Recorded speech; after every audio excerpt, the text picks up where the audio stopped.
রবিবার কার্যকর হতে যাচ্ছে জাতীয় নবম পে স্কেল যৌবন ভবনে জরুরি বৈঠকে ঘোষণা দিলেন অর্থ উপদেষ্টা। আসসালামু আলাইকুম, সবাইকে স্বাগতম নতুন আরও একটি আপডেট ভিডিওতে। সকল চাকরিজীবী ভাই বোনদের জন্য দারুণ একটি সুখবর। শুধু চাকরিজীবী ভাই বোনদের জন্য নয়, অবসরপ্রাপ্ত কিংবা পেনশনভোগীদের জন্য দারুণ একটি সুখবর রয়েছে। তাই সম্পূর্ণ ভিডিওটি দেখতে থাকুন। আর চ্যানেলে নতুন দর্শক হয়ে থাকলে চ্যানেলটি সাবস্ক্রাইব করে পাশে থাকা বেল বাটনটি অল করে দিন। আজ যমুনা ভবনে অনুষ্ঠিত এক জরুরি বৈঠক থেকে সরকারি চাকরিজীবী ও অবসরপ্রাপ্তদের জন্য এলো বহুল প্রতীক্ষিত বড় ঘোষণা।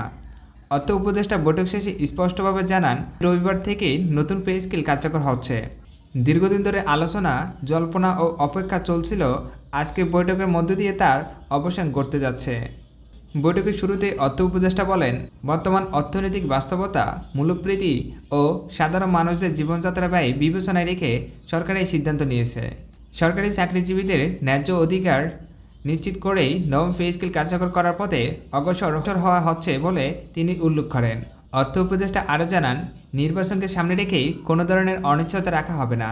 নবম পে স্কেল নির্বাচনের আগেই প্রকাশ করা হবে এবং এ বিষয়ে প্রয়োজনীয় প্রশাসনিক প্রস্তুতি প্রায় সম্পূর্ণ। গ্যাজেট প্রকাশের মাধ্যমে পে স্কেলকে আইনি ভিত্তিক দেওয়া হবে, যাতে ভবিষ্যতে কোনো জটিলতা না থাকে। বৈঠকে জানানো হয়, নবম পে স্কেল কার্যকর হওয়ার ফলে সরকারি চাকরিজীবীদের বেতন কাঠামো গুরুত্বপূর্ণ পরিবর্তন আসবে।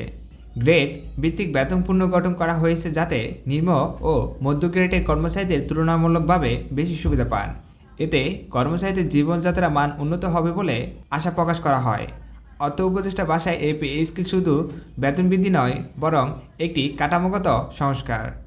সরকারি চাকরিজীবীদের আর্থিক নিরাপত্তা ও পেশাগত মর্যাদা বাড়াতেই এই উদ্যোগ নেওয়া হয়েছে। তিনি বলেন, কর্মচারীরা সন্তুষ্ট হলে প্রশাসনিক গতি ও স্বচ্ছতা বাড়বে। আজকের বৈঠকে সরকারি চাকরিজীবীদের জন্য ঘোষিত হলো 3টি সুখবর।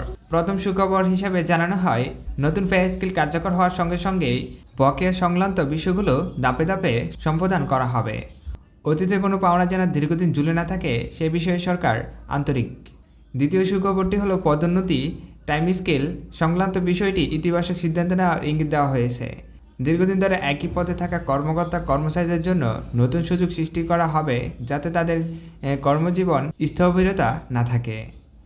তৃতীয় সুখবর হিসাবে জানানো হয়, সরকারি চাকরিজীবীদের সামাজিক নিরাপত্তা আরও জোরদার করা হবে।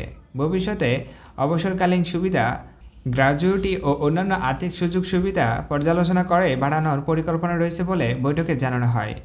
শুধু চাকরিজীবী নয়, আজকের বৈঠকে অবসরপ্রাপ্ত পেনশন নিয়ে গুরুত্বপূর্ণ বক্তব্য দেন অর্থ উপদেষ্টা। তিনি বলেন, অবসরপ্রাপ্তরা রাষ্ট্রের জন্য আজীবন কাজ করেছে। তাদের সম্মান ও নিরাপত্তা নিশ্চিত করা সরকারের দায়িত্ব। অর্থ উপদেষ্টা জানান, নতুন পে স্কেলের সঙ্গে সামঞ্জস্য রেখে পেনশন কাঠামো পুনর্বিবেচনা করা হবে। পেনশন যেন সময়মতো পরিশোধ হয় এবং বর্তমান বাজার দরে সঙ্গে তাল মিলিয়ে চলে যায়, সে বিষয়ে সরকার বিশেষ গুরুত্ব দিচ্ছে। তিনি আরও বলেন, ভবিষ্যতে পেনশন ব্যবস্থাকে আরও সহজ ও ডিজিটাল করার উদ্যোগ নেওয়া হবে, যাতে অবসরপ্রাপ্তদের ভোগান্তি কমে যায় এবং হয়রানি ছাড়াই তারা তাদের প্রাপ্ত পেনশন পান। বৈঠকে উপস্থিত কর্মকর্তারা জানান, পেনশন সংক্রান্ত কিছু প্রস্তাব ইতিমাধ্যমে চূড়ান্ত পর্যায়ে রয়েছে। খুব শীঘ্রই এই বিষয়ে আলাদা করে ঘোষণা আসতে পারে, যা অবসরপ্রাপ্তদের জন্য আরও স্বস্তির খবর বয়ে আনবে। নবম পে স্কেল বাস্তবায়ন নিয়ে যে নানান গুজব ও বিভ্রান্তি চলছে, আজকের বৈঠকে তা অনেকটাই স্পষ্ট হয়েছে। অর্থ উপদেষ্টা পরিষ্কার করে বলেন, এটি কোনো আশ্বাস নয়, এটি সরকারের চূড়ান্ত সিদ্ধান্ত। তিনি আরও জানান, পে স্কেল বাস্তবায়নের মাধ্যমে সরকারি চাকরিজীবীদের দীর্ঘদিনের দাবি পূরণ হতে যাচ্ছে। একই সঙ্গে রাষ্ট্রীয় ও কর্মচারীদের মধ্যকার আস্থার সম্পর্কে আরও দৃঢ় হবে বলে তিনি আশা প্রকাশ করেন। বিশ্লেষকদের মতে, এই সিদ্ধান্ত সরকারি চাকরিজীবীদের মনোবল বাড়াবে এবং প্রশাসনিক কার্যক্রমে ইতিবাচক প্রভাব ফেলবে। দীর্ঘদিন ধরে যে অসন্তোষ ও অনিশ্চয়তা ছিল, তা অনেকটাই কেটে যাবে বলে মনে করছেন তারা। সব মিলে যমুনা ভবনে আজকের বৈঠকে সরকারি চাকরিজীবী ও অবসরপ্রাপ্তদের জীবন একটি গুরুত্বপূর্ণ অধ্যায় হিসেবে বিবেচিত হচ্ছে। আগামী রবিবার থেকেই পে স্কেল কার্যকর হওয়ার মধ্য দিয়ে শুরু হতে যাচ্ছে নতুন এক বাস্তবতা। শেষে অর্থ উপদেষ্টা বলেন, রাষ্ট্র ও কর্মচারী একে অপরের পরিপূরক। এই পে স্কেল বাস্তবায়নের মাধ্যমে সেই সম্পর্ক আরও শক্তিশালী হবে, এটাই সরকারের প্রত্যাশা। তো বন্ধুরা, ভিডিওটি ভালো লাগলে লাইক, কমেন্ট, শেয়ার দিয়ে চ্যানেলটি সাবস্ক্রাইব করে পাশে থাকুন। ধন্যবাদ।